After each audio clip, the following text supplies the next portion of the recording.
There was certainly a great amount of exchange of goods, ideas, and peoples between Japan and the continent during this stage.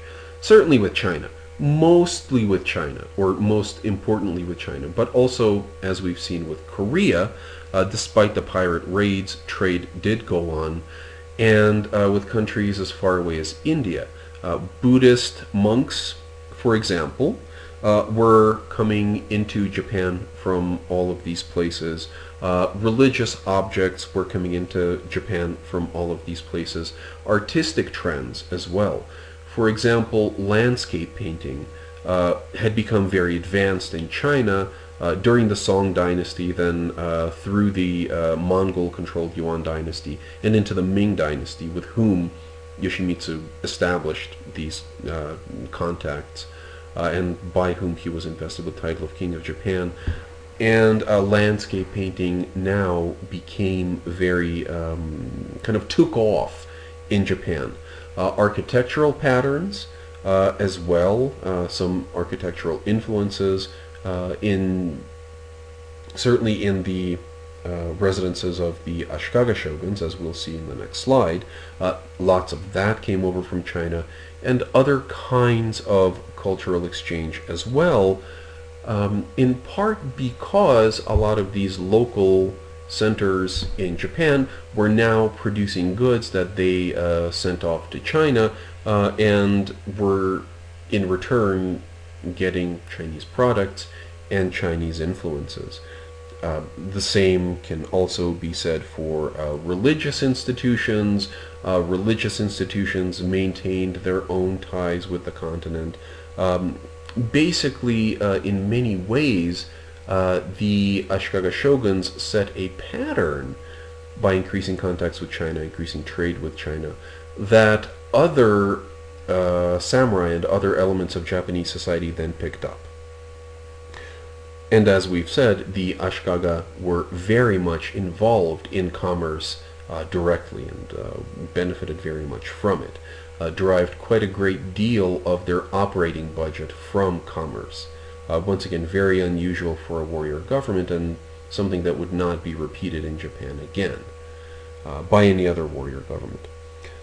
Trade was also a way, well, I mean, it was certainly a way to bring in luxury goods, as we were talking about before, but one of the more interesting aspects of this trade was also that it just brought in coins into Japan.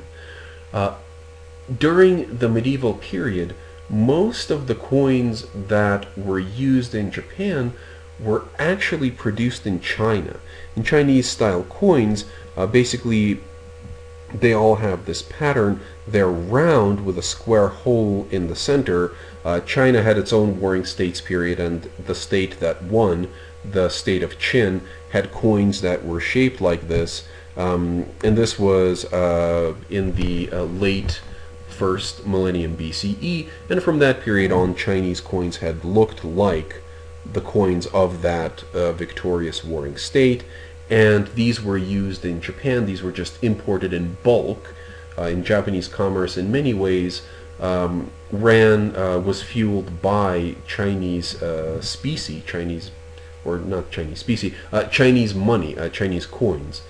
And of course, the various Japanese rulers interpreted and used these coins in ways that they saw fit, assigned their own values to them, but were nevertheless dependent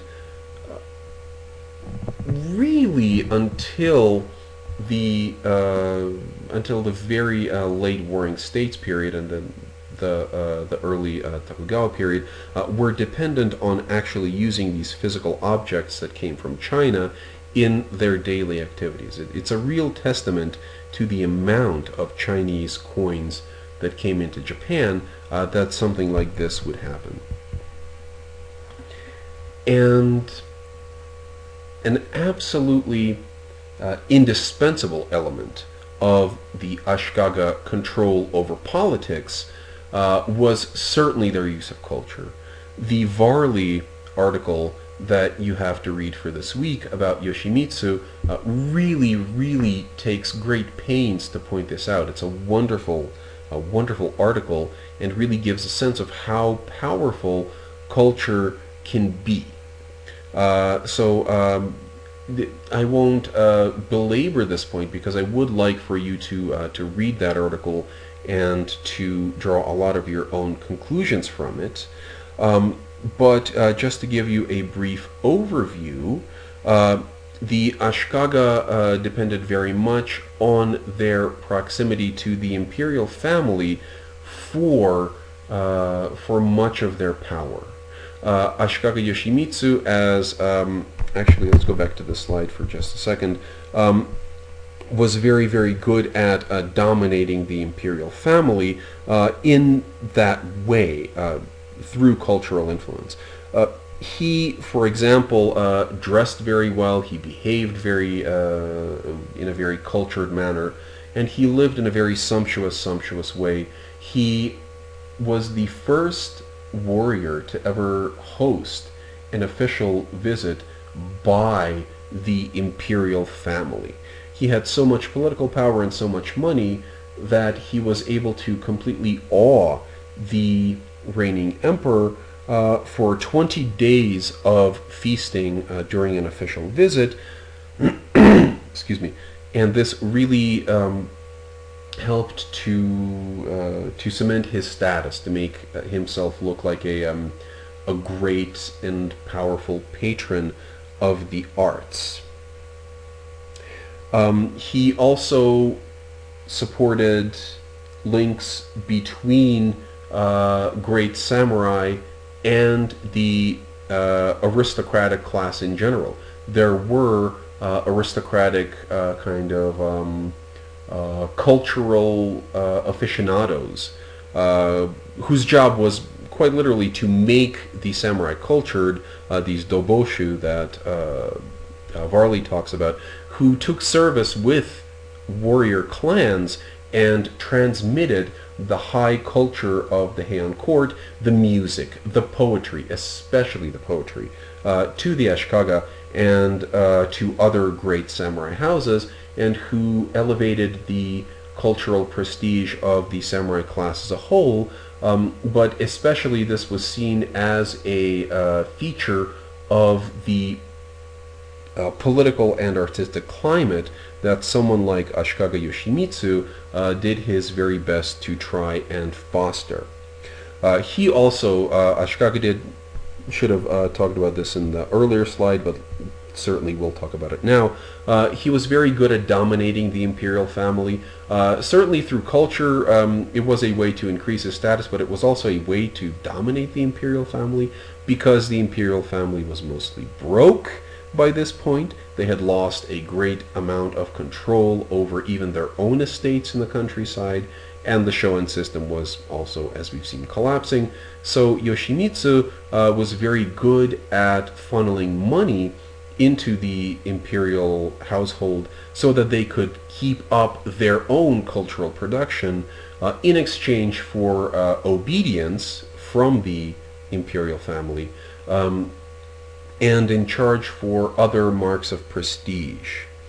He was appointed shogun, absolutely, but he was also appointed to the post of chancellor, which was a very, very important post in the imperial bureaucracy.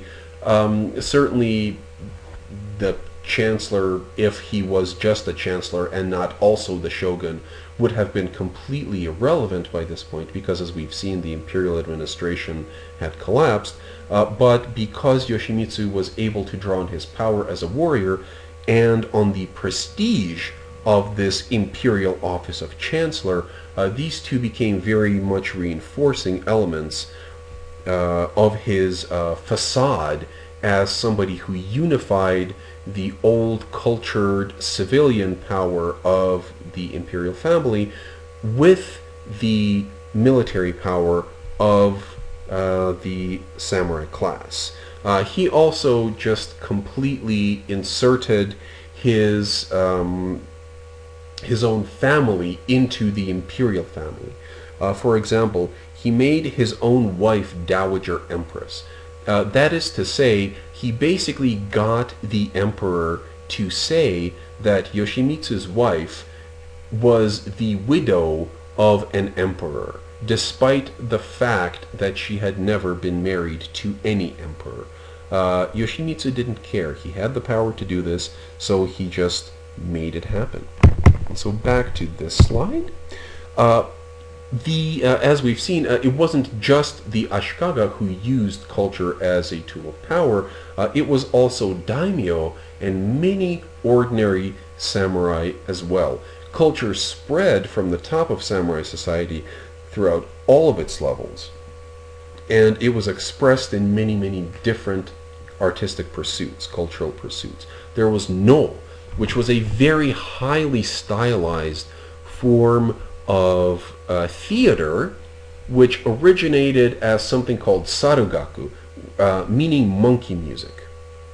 It originated from this very, very low-brow traditional samurai village performance, and because aristocrats got involved, and because a lot of money was pumped into the development of sarugaku by Ashikaga shoguns, it eventually was transformed into what we now know as no, this form of theater. Maybe you've seen it with carved masks, with all of the actors wearing these carved masks, doing very stylized dance performances. The object of no is to evoke the quality of yugen, which is translated as something like unearthliness. It is a very abstract art form indeed, and one that through patronage, through the involvement of cultural experts, through the influence of people connected to the court, eventually developed from this very lowbrow samurai entertainment to one of the status symbols of samurai culture. Very much a product of this medieval period of increasing samurai sophistication. The appreciation of tea and the tea ceremony dates very much from this time period. The idea was that the tea ceremony was a way to retreat from the world, to center yourself. The pouring of tea, the consumption of the tea, the host-guest relationship in the tea ceremony was very much a matter of ritual, and it was viewed as a kind of a meditation, but it was also a way to show off your very fancy tea ornaments, and there were all sorts of ways to interpret the conventions. There were all sorts of ways to modify the ceremonies. Sometimes you had tea ceremonies that involved hundreds and hundreds of people, with the host serving the guests in succession, demonstrating his very, very fancy pottery, and impressing people with the opulence of the ceremony, as well as with the atmosphere of quiet reflection that this ceremony could also bring, if it was interpreted in that way. The tea ceremony was a central feature of samurai life and cultural life at this point, and today certainly is very alive and well in modern Japan.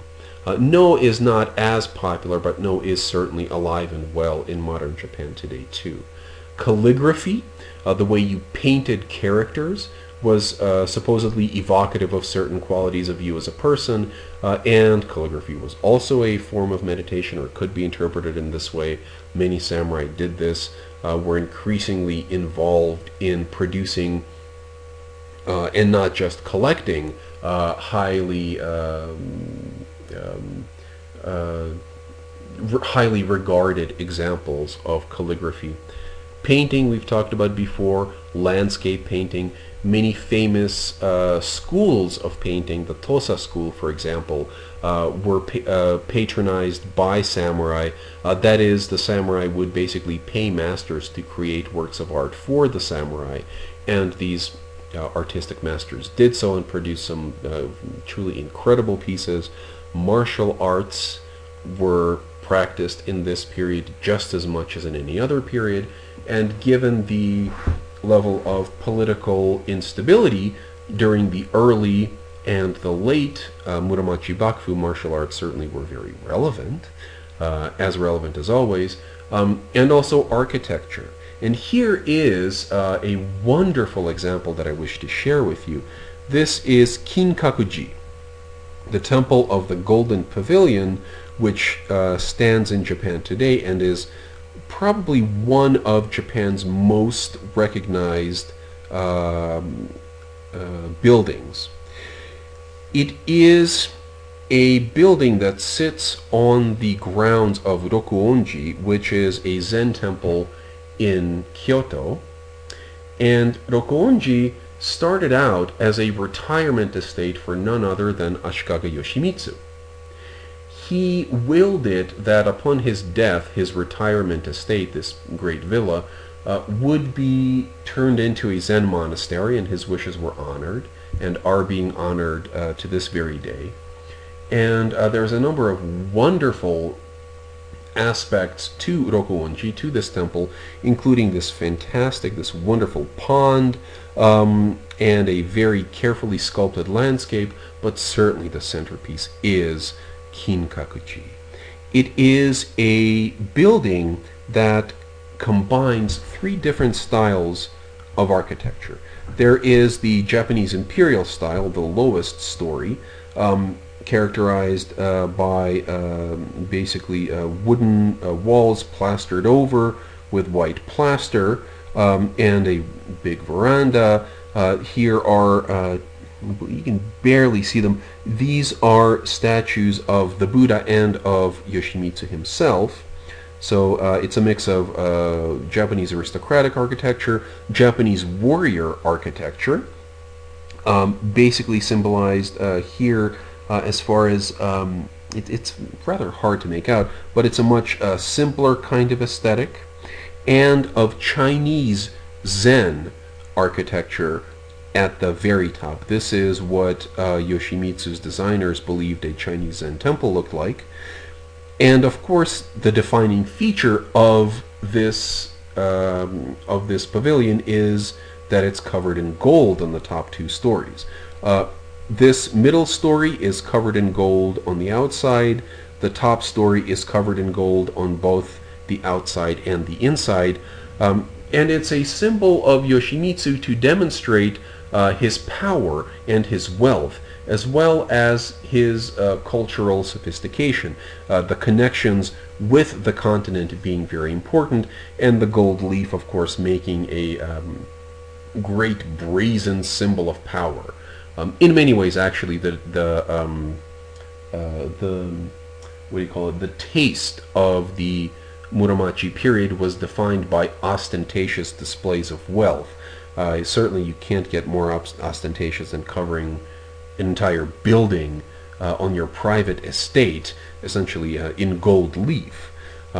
And this was a very, very significant symbol of Yoshimitsu's power, and draws millions, I believe, or certainly at least hundreds of thousands of visitors every year. Now, if it's not millions, I'll eat my hat. I don't have the statistics in front of me, but this is literally one of the top tourist destinations in Japan. I once had the privilege of seeing this building when it was snowing, and it looked like it was floating. It was just absolutely incredible. There were other ways in which samurai displayed their cultural sophistication. To give you another example, basically rock and sand gardens, inspired by Zen ideas and serving as places for samurai to meditate. I'm sure you've seen these gardens which have rocks basically plopped down in a environment of sand, which is then raked into patterns sometimes. You're supposed to look at these things and kind of unmoor your mind and just to meditate on these objects. The abstract rock and sand garden is a staple of samurai medieval culture, and the money of the samurai to patronize these arts on a consistent basis. The spread of this style of gardens certainly is very indicative of the fact that the warrior class had really arrived as a cultural power in its own right.